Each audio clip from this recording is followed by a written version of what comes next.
Hello student, आप लोगों को आज फिजिक्स का यानी क्लास 12 फिजिक्स का दूसरा नंबर सेट कराने जा रहे हैं। तो हम लोग बेहतरीन ढंग से 70 क्वेश्चन करने का प्रयास करेंगे। तो चलते हैं बगैर देर किए हुए। इस प्रकार से हम लोग सेट प्रैक्टिस करते रहेंगे तो बहुत आगे निकल जाएंगे। तो ध्यानपूर्वक देखना। फर्स्ट क्वेश्चन काची है। तो फर्स्ट में क्या चीज़ है, कहता है दो विद्युत आवेशों के बीच लगने वाला बल को नियंत्रित करने वाले नियम कहा जाता है। तो दो विद्युत आवेश के बीच लगने वाले बलों को नियंत्रित करने के लिए ओम के नियम होता है कि कूलॉम के नियम की फैराडे के नियम की एम्पियर का नियम होता है। तो इस प्रकार से हम लोग पढ़ेंगे। तो इसका आंसर कौन होगा बताएगा। तो डी ऑप्शन होगा कूलॉम के नियम, क्योंकि आवेश का ऐसा मतलब कूलॉम, तो कूलॉम ही वैज्ञानिक ने इसको सेटल किया होगा। अगला पॉइंट है कि एक्स किरणें हैं गतिमान इलेक्ट्रॉन की गतिमान धनात्मक आयन की गतिमान ऋणात्मक आयन की विद्युत चुम्बकीय तरंग। तो इसका आंसर कौन होगा, तो इसका होगा विद्युत चुम्बकीय तरंग होगा, विद्युत चुम्बकीय तरंग। आगे चलते हैं। अगला यानी तीसरा नंबर कि प्रकाश वर्ष का मान बराबर होता है। प्रकाश वर्ष का मान किसका बराबर होगा, तो प्रकाश वर्ष का मान जा कर के किसको बराबर होगा, तो प्रकाश वर्ष का मान 9.46 गुने 10⁻12 मीटर होता है। अगला चलते हैं। तो ए है जो न्यूमेरिकल है। यदि किसी माध्यम से निर्वात में संपूर्ण आंतरिक परिवर्तन के लिए क्रांति कोण 30 हो तो माध्यम में प्रकाश का वेग कितना होगा, तो माध्यम में प्रकाश का वेग कितना होगा, तो 1.5 गुने 10⁸ मीटर पर सेकेंड होता है। लेजर क्रिया के लिए आवश्यक है। लेजर है जो कौन से काम के लिए एलिजिबल है, तो लेजर है जो कौन से काम के लिए, तो संख्या परिवर्तन के लिए लेजर क्रिया के लिए आवश्यक होता है। अगला पॉइंट है कि किसी परमाणु का नाभिक बना होता है। तो परमाणु का नाभिक किससे बना होता है, तो परमाणु के नाभिक में क्या चीज़ होता है, प्रोटॉन और न्यूट्रॉन होता है, और इलेक्ट्रॉन है जो चक्कर मारते रहता है। और प्रोटॉन पे पॉजिटिव आवेश, इलेक्ट्रॉन पे नेगेटिव आवेश, न्यूट्रॉन पे नो चार्ज डिस्चार्ज होता है। अगला पॉइंट है कि जब किसी कुंडली में धारा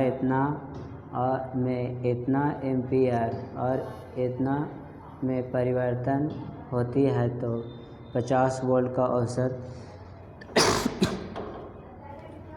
वोल्टेज उत्पन्न होता है। तो कुंडली का स्वप्रेरकत्व होता है। तो कुंडली का स्वप्रेरकत्व क्या चीज़ होगा, तो 1.67। कैलकुलेशन इसको कर लेना।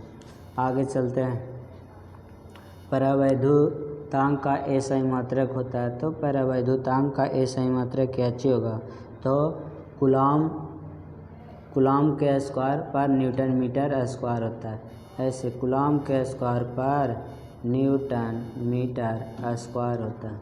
आगे चलते हैं। इसी प्रकार से हम लोग करते चलेंगे बेहतरीन ढंग से। क्वेश्चन यहाँ, आंसर यहाँ है। तो ध्यान देना। जब किसी एमीटर को शंट किया जाता है तब परिपथ का कुल प्रतिरोध क्या होता है, तो कुल प्रतिरोध जाकर के कितना होता है, तो इसका कुल प्रतिरोध जाकर के कितना होगा, तो इसका कुल प्रतिरोध घट जाएगा। अगला, किसी अर्धचालक का ताप गुणांक का मान होता है। तो अर्धचालक का ताप गुणांक का मान कितना होगा, तो इसका ऋणात्मक होगा। अगला, किसी माध्यम की अपेक्षिक परावैद्युता ER होती है। तो अपेक्षिक परावैद्युता ER किसके बराबर होगा, ये मोस्ट इम्पॉर्टेंट क्वेश्चन है, ध्यान देना, बड़ी बार पूछा गया। तो E/ε 0 होता है। अगला, आवेश का बीमा कुछ होता है। तो Q बराबर हम लोग पढ़े हैं A/T, Q बराबर AT या IT इस प्रकार से, तो AT होगा। Q बराबर IT। I विद्युत धारा, T समय। विद्युत धारा को A से आगे चलते हैं। स्थिर विद्युत क्षेत्र होता है तो स्थिर विद्युत क्षेत्र होता है तो स्थिर विद्युत क्षेत्र क्या चाहिए होगा, तो स्थिर विद्युत क्षेत्र संरक्षी होगा। अगला कहता है विद्युत द्विध्रुव आघूर्ण का SI मात्रक, तो विद्युत द्विध्रुव आघूर्ण का SI मात्रक क्या चाहिए होगा, तो विद्युत द्विध्रुव आघूर्ण का SI मात्रक कूलॉम मीटर होता है। अगला पॉइंट होता है कि यदि गोले पर आवेश 10 म्यू कूलॉम हो तो उसकी सतह पर चुंबकीय फ्लक्स होगा, तो उसकी सतह पर चुंबकीय फ्लक्स कितना होगा, तो इसका सतह पर चुंबकीय फ्लक्स इतना होगा। क्या चीज में गुना करना है, तो आगे चलते हैं। अगला पॉइंट ए थ्योरम है।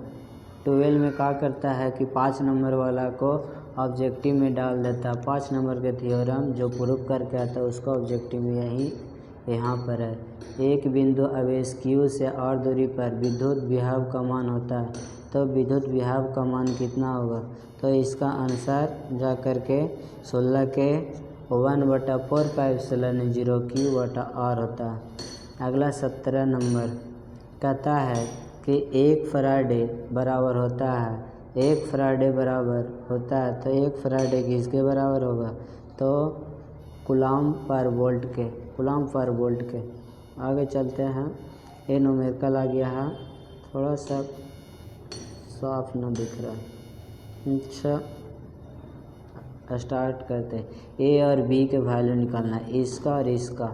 तो किस प्रकार से हम इसको सॉल्व करते हैं और आंसर कितना आएगा, तो हम लोग स्टार्ट करते हैं। तो सबसे पहले यहाँ पे म्यू फराडे है तो इसको प्रतिरोध के जैसा समांतर क्रम है तो इसको श्रेणी क्रम में जोड़ेंगे। 1/4 प्लस 1/4 आ जाएगा 1/2, एनो हाफ, तो हाफ को फिर जोड़ेंगे तो 1 आ जाएगा। इसका आंसर आ जाएगा, कैलकुलेट करेंगे तो 4/3 म्यू फराडे आ जाएगा। आगे चलते हैं। 19 नंबर, यदि 100 वोल्ट तक आवेशित करने पर एक संधारित्र की संचित ऊर्जा 1 जूल हो तो संधारित्र की धारिता होगी, संधारित्र की धारिता कितना होगा, तो 2 × 10⁻⁴ फराडे होता है। विद्युत धारिता का मात्रक होता है, तब विद्युत धारिता का मात्रक कितना होगा, तो विद्युत धारिता का मात्रक फराडे होता है। अगला पॉइंट,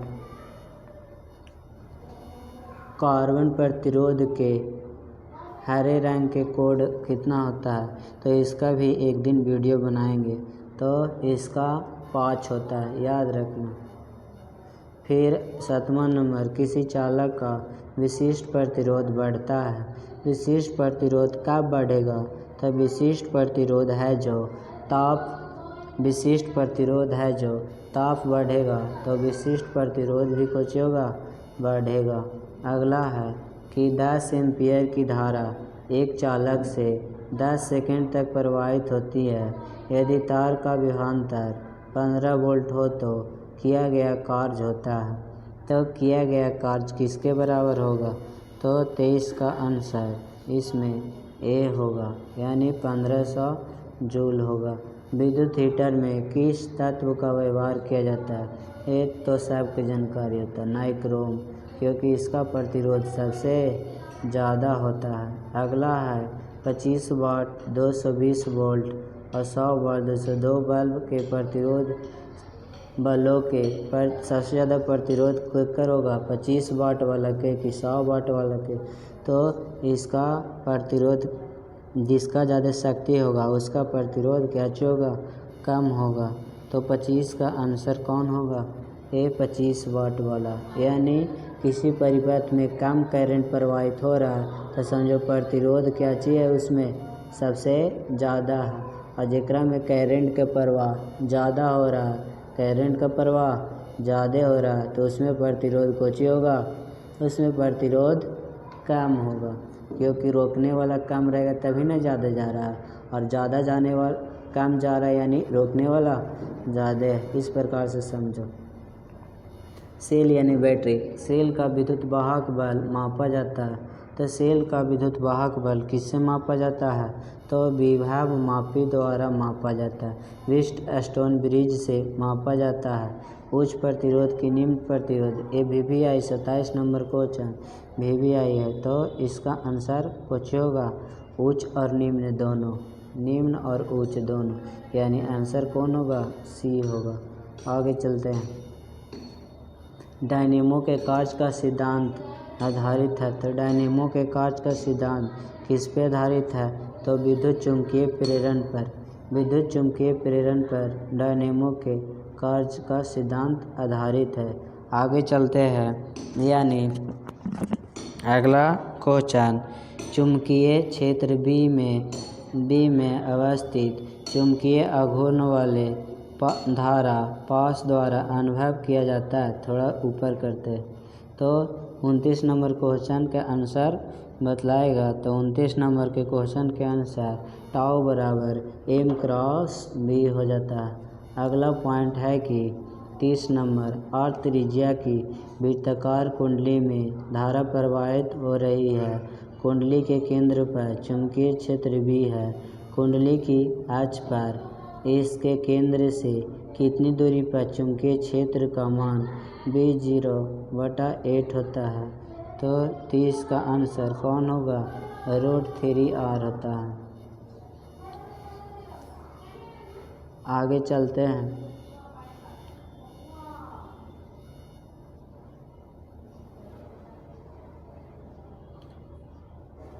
तो अगला क्वेश्चन 31 नंबर देखना। तो 31 नंबर क्वेश्चन हम लोग देखते हैं। चुंबकीय क्षेत्र B में भी वेग से गतिशील आवेशियों पर लगने वाले बल का व्यंजक कौन होगा? तो लगने वाले बल का व्यंजक थोड़ा सा PDF है जो खराब हो गया। F=mQ/V क्रॉस B होता है। आगे चलते हैं। लोहा होता है। तो लोहा है जो लौह चुम्बकीय में कोची आ जाएगा? फेरस आ जाएगा, क्वार्ट आ जाएगा और निकेल आ जाएगा। तीन ही को कच्चे होता है लौह चुम्बकीय। लौह चुम्बकीय चुंबक बनाने में बहुत ईजी होता है।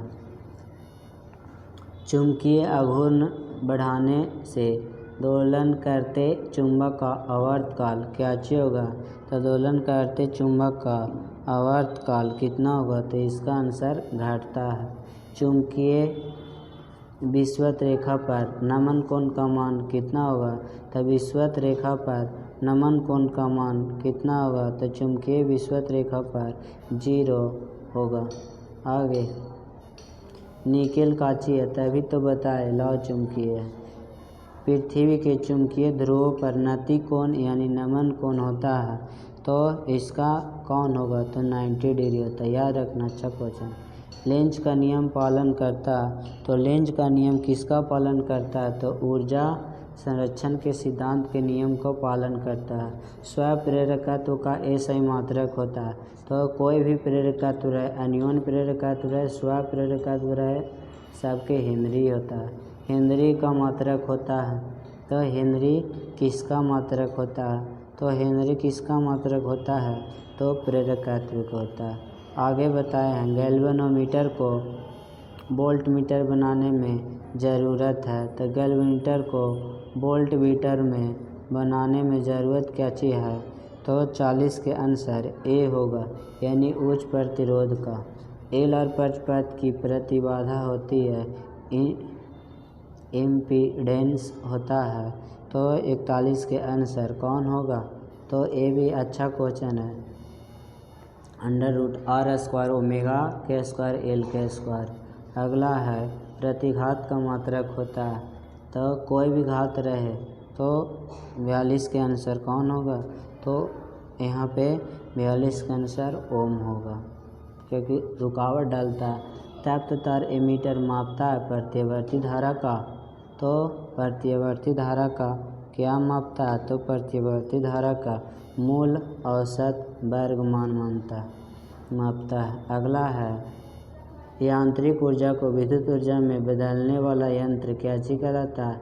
यांत्रिक मतलब रोटेट करने वाला, विद्युत ऊर्जा में बदला जाता है। तो यांत्रिक घुला करके डायनेमो को फीटर में चालू कर करके काची किया जाता है, उसको घुलाया जाता है, घुला करके फिर करंट को किया जाता है, सप्लाई किया जाता है।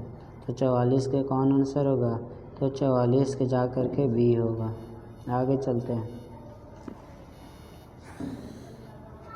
45 नंबर, निम्न में से कौन विद्युत चुम्बकीय तरंग नहीं है? तो विद्युत चुम्बकीय तरंग कौन है? तो विद्युत चुम्बकीय तरंग ध्वनि तरंग नहीं है। अगला है विद्युत चुम्बकीय तरंगें विक्षेपित हो जाती है। विद्युत चुम्बकीय तरंगें विक्षेपित हो जाएगा तो विद्युत चुम्बकीय तरंगें किस पे विक्षेपित ना होगा? तो विद्युत चुम्बकीय तरंगें जो होता है वो ए और बी दोनों यानी विद्युत क्षेत्र और चुम्बकीय क्षेत्र दोनों पे विक्षेपित हो सकता है। आगे चलते हैं। अगला पॉइंट है कांच से हवा में प्रवेश करते समय किस प्रकाश का क्रांति कोण सबसे कम होता? तो कांच से हवा में प्रवेश करते समय किस प्रकाश का क्रांति कोण सबसे कम होता है? तो 47 का आंसर कौन होगा? तो बैंगनी रंग के लिए होगा। आगे चलते, हीरा का अपवर्तनांक कितना होता है? तो हीरा का अपवर्तनांक होता है C यानी 2.42 होता है। अगला है लेंस की फोकस दूरी 20 सेंटीमीटर, इसका क्षमता कुछ होगा? तो सेंटीमीटर रोकरा पहले सबसे पहले मीटर में चेंज करेंगे तभी 2500 1/5 आ गया और P बराबर होता है 1/F होता है। तो P = 1/1/5 यानी 5 डायोप्टर का आंसर होगा। कैलकुलेशन कर लेना। तो 5 डायोप्टर के ना तो डी आंसर। अगला है निकट दृष्टि दोष निवारण के लिए प्रयुक्त होता है। तो निकट दृष्टि दोष निवारण के लिए उत्तल लेंस का निवारण होता है। दृष्टि दोष के प्रकार के? तो दृष्टि दोष 4 प्रकार के। दृष्टि दोष 4 प्रकार के। सबसे पहले निकट दृष्टि दोष, दूर दृष्टि दोष, जरा दृष्टि दोष, अबिंदुकता। देखना ध्यान से, निकट दृष्टि दोष में अवतल लेंस, दूर दृष्टि दोष में उत्तल लेंस, जरा दृष्टि दोष में बाइफोकल लेंस और अबिंदुकता में बेलनाकार लेंस। तो इस प्रकार से याद रखना। आगे चलते हैं। 51 नंबर, यौगिक सूक्ष्मदर्शी की नली की लंबाई बढ़ाई जाती है तो उसकी आवर्धन क्षमता क्या चाहिए होगा? तो नली की लंबाई बढ़ाते हैं तो उसकी आवर्धन क्षमता बढ़ता। समान समायोजन में खगोलीय दूरदर्शी की नली की लंबाई होता है तो खगोलीय दूरदर्शी की नली की लंबाई कितना होता है? तो FO + FE होता है। आगे चलते हैं। प्रकाश की अनुप्रस्थ तरंग प्रकृति पुष्टि करता है। तो अनुप्रस्थ तरंग प्राकृतिक पुष्टि करता है, कितना करता है? तो 53 के सिद्ध ध्रुवन पर। पतले प्रिज्म द्वारा न्यूनतम विचलन का मान कितना होता है? तो μ-1a होता है। प्रीवियस ईयर में ये सब पूछा गया। अगला है एक सरल सूक्ष्मदर्शी से बना प्रतिबिंब होता है। तो सरल सूक्ष्मदर्शी से बना प्रतिबिंब क्या चीज होता है? तो सरल सूक्ष्मदर्शी से काल्पनिक सीधा या वास्तविक आभासी सीधा। अगला प्रकाश वर्ष किस भौतिक राशि का मात्रक है? तो प्रकाश वर्ष जो है जो क्या चीज दूरी का है। किरचॉफ के द्वितीय नियम किसको फॉलो करता है? तो किरचॉफ के द्वितीय नियम जो है वो 57 का आंसर कुछ होगा। तो ये ऊर्जा संरक्षण के, प्रथम आवेश संरक्षण के। आगे चलते हैं। 58 नंबर, व्यतिकरण फिज की चौड़ाई होती है। तो व्यतिकरण फिज की चौड़ाई का फार्मूला क्या होगा? तो 58 के बीटा = d λ/d होता है। आगे चलते हैं। यानी ब्रूस्टर के नियम क्या होता है? तो μ = tan IP होता है। IP म्यू ध्रुवन कोण, IP कोण। उत्सर्जित फोटो इलेक्ट्रॉन की ऊर्जा निर्भर करती है। तो उत्सर्जित फोटो इलेक्ट्रॉन की ऊर्जा निर्भर करती है। तो 60 के आंसर कौन होगा? तो 60 के बी होगा, प्रकाश के तरंग दैर्ध्य पर। अगला हाइड्रोजन स्पेक्ट्रम की कौन सी श्रेणी सदृश भाग में पड़ती है? तो कौन से सदृश मतलब देखने वाला, तो 61 के कोची होगा बामर श्रेणी में। अगला है AMU बराबर होता है, एक AMU बराबर कितना होता है? तो एक AMU बराबर 1.6 × 10⁻27 kg होता है। 6 गुणांक का ए सही मात्रक क्या होता है? तो 6 गुणांक का ए सही मात्रक होता है हर्ट्ज होता है। अगला पॉइंट है 64 नंबर क्वेश्चन। तो 64 नंबर निम्नलिखित में किसके लिए भेदन क्षमता महत्तम होता है? तो किसके लिए भेदन क्षमता महत्तम होगा? तो इसका डी गामा किरण होगा। अगला पॉइंट है रेडियो एक्टिविटी तत्व के लिए निम्न में से कौन सही है? तो रेडियो एक्टिविटी तत्व के लिए कौन क्रम सही होता है? तो T = 1/λ होता है। और सत्यता सारणी के, तो सत्यता सारणी कौन होगा एक क्रम में? तो 0 0 1 0 ये लगता है कि काची बोला। तो इस प्रकार से रहेगा। तो लॉजिक गेट का एक वीडियो हम यूट्यूब पे अपलोड कर लिए, वो वीडियो जा कर के देख लेना और यहाँ से बनाना। तो इसका आंसर जा कर के किसी का भी नहीं होगा, इसमें नहीं है इसका आंसर। ताप बढ़ने से अर्धचालक का विशिष्ट प्रतिरोध क्या अच्छी होता है? तो ताप बढ़ने से विशिष्ट चालक का प्रतिरोध घटता है। देखना अर्धचालक है, अगर ठंडा रहेगा तो विद्युत के कुचालक, अगर वो जैसे जैसे हीट बढ़ेगा करंट भी बढ़ता चला जाएगा। करंट के बढ़ना यानी प्रतिरोध कुछ हो जाता है, कम जाता है। अगला है नॉर गेट के लिए बूलियन व्यंजक कितना होता है? तो नॉर गेट का बूलियन व्यंजक A+B = गामा A+B के इन्वर्स होता है। इसमें कौन सी सही है? तो इसमें कौन सा सही होगा आंसर? तो 69 के ये ए वाला आंसर होगा। अगला 70 नंबर देखना, आकाश तरंग का संचार आधारित है। आकाश तरंग का संचार आधारित है आयनमंडल द्वारा परिवर्तन पर, आयनमंडल अवशोषण पर, आयनमंडल में से चरण पर। तो इसका 70 के आंसर एक होगा आयनमंडल द्वारा परिवर्तन पर। इसी प्रकार से हम लोग कितना क्वेश्चन कर लिए? हम लोग 70 क्वेश्चन कर लिए। तो इस प्रकार से हम लोग 70 क्वेश्चन ए वाला सेट है सब ले लेना और देखना, या हम ऐसा ही वीडियो बनाते रहेंगे। तो हम लोग 70 क्वेश्चन कर लिए, 70 में कितना आया वो क्या चीज़ बतलाने का प्रयास करना कमेंट में, और लाइक और सब्सक्राइब करना ना भूलें, जिससे वीडियो तुम्हारे पास आ जाएगा। चलिए स्टॉप करते हैं। इसी प्रकार से हम लोग सेट प्रैक्टिस करते रहेंगे और एग्ज़ाम में अच्छा परफॉर्मेंस दिखाएंगे।